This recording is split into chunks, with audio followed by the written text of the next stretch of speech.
IMF, world bank എന്നൊക്കെ കേട്ടിട്ടില്ലേ? അതായത് പുവർ കൺട്രീസിന് ഫിനാൻഷ്യൽ അസിസ്റ്റൻസ് പ്രൊവൈഡ് ചെയ്യുന്ന ഇന്റർനാഷണൽ ഓർഗനൈസേഷൻസ്. ഇതിൽ ആക്ച്വലി IMF ഷോർട്ട് ടേം ഫിനാൻസും വേൾഡ് ബാങ്ക് ലോങ് ടേം ഫിനാൻസും ആണ്. അതായത് ലോങ് ടേം ഡെവലപ്മെന്റ് പ്രൊജക്ട്സിനുള്ള ഫിനാൻഷ്യൽ അസിസ്റ്റൻസ് ആണ് പ്രൊവൈഡ് ചെയ്യുന്നത്. ആക്ച്വലി ഈ IMFന്റെ ലോൺ പുവർ കൺട്രീസിനെ കൂടുതൽ ഡിപ്പെൻഡന്റ് ആക്കുന്നുണ്ട് ത്രൂ സാപ്പ്, അതായത് സ്ട്രക്ചറൽ അഡ്ജസ്റ്റ്മെന്റ് പ്രോഗ്രാം. നെറ്റ് തുടങ്ങിയ കോമ്പറ്റേറ്റീവ് എക്സാമിനേഷനും കോമേഴ്സ് ഇന്റർവ്യൂസിനൊക്കെ എപ്പോഴും ഒരു ഫേവറേറ്റ് ഏരിയ ആണത്.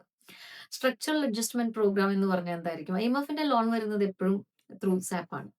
അപ്പൊ ഈ ഒരു സാപ്പ് എന്ന് പറയുമ്പോൾ actually their loan come with conditions. അതായത് ഓസ്ട്രിറ്റി മെഷേഴ്സ് എന്ന് കേട്ടിട്ടുണ്ടോ? അതായത് ഗവൺമെന്റ് സ്പെൻഡിങ് റെഡ്യൂസ് ചെയ്യുക, അതായത് വെൽഫെയർ മെഷേഴ്സ് റെഡ്യൂസ് ചെയ്യുക, അതുപോലെ സബ്സിഡി റെഡ്യൂസ് ചെയ്യുക, സ്റ്റേറ്റ് അസറ്റ് പ്രൈവറ്റൈസ് ചെയ്യുക, അതുപോലെ സാലറി കട്ട് ചെയ്യുക, പെൻഷൻ കട്ട് ചെയ്യുക, അതുപോലെ തന്നെ ടാക്സ് ഹൈക്ക് ചെയ്യുക, GST കൂട്ടും, ഇൻകം ടാക്സ് കൂട്ടും, ഫ്യൂൽ ടാക്സ് കൂട്ടും.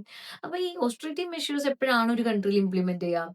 ഒന്നുകിൽ ഈ കൺട്രി എന്തെങ്കിലും എക്കണോമിക് ക്രൈസിസ് ഫേസ് ചെയ്യുന്ന സമയത്ത്, അല്ലെങ്കിൽ അവരൊരു ഡെറ്റ് ക്രൈസിസ്, കടബാധ്യത ഒക്കെ ആയിട്ടിരിക്കുന്ന സമയത്ത്, അല്ലെങ്കിൽ ഈ IMF പറയുമ്പോൾ. IMFന്റെ എല്ലാ പ്രോഗ്രാംസും വരുന്നത് ഈ ഓസ്ട്രിറ്റി മെഷേഴ്സ് അവർ ആ കൺട്രിയിൽ നിന്ന് ഡിമാൻഡ് ചെയ്തിരിക്കും. ഓക്കെ. അപ്പൊ ആക്ച്വലി ഈ ഒരു അഡ്ജസ്റ്റ്മെന്റ്സ് ഈ കൺട്രീസ് എഗ്രി ചെയ്യുമ്പോൾ ശരിക്കും ഫോറിൻ കോർപ്പറേറ്റ്സിന്റെ അവരുടെ ഇൻട്രസ്റ്റിൽ ശരിക്കും ഈ കൺട്രിയുടെ എക്കോണമീനെ അലൈൻ ചെയ്യാണ് ചെയ്യുന്നത്. Actually that will boost the foreign profit but it will hurt the local economy. IMFന്റെ അഡ്വൈസ് എടുത്ത പല കൺട്രീസും സഫർ ചെയ്തിട്ടുണ്ട്. നിങ്ങൾക്ക് ഒബ്സർവ് ചെയ്താൽ മനസ്സിലാവും. Latin American debt crisis, African nations, Greece crisis, ഇതെല്ലാം അനലൈസ് ചെയ്താൽ നിങ്ങൾക്ക് മനസ്സിലാവും. അതുപോലെ തന്നെ IMF ഫോക്കസ് ചെയ്യുന്നത് റിസോഴ്സ് റിച്ച് കൺട്രീസിലെ ഫിനാൻഷ്യൽ സ്റ്റെബിലൈസേഷൻ ആണ്.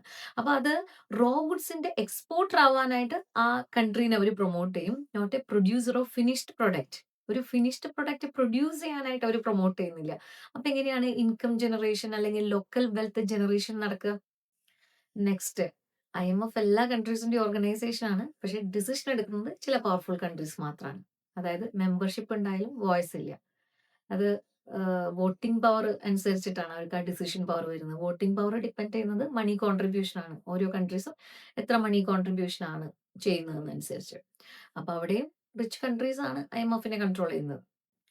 ഈ ഒരു കോണ്ടെക്സ്റ്റിലാണ് ബ്രിക്സ് ഫോർമേഷൻ നടക്കുന്നതും വെസ്റ്റേൺ നെർവസ് ആവുന്നതും. അപ്പൊ ബ്രിക്സ് ആക്ച്വലി ചലഞ്ച് ചെയ്യുന്നത് dollar dominance, western financial control, one country decision making power.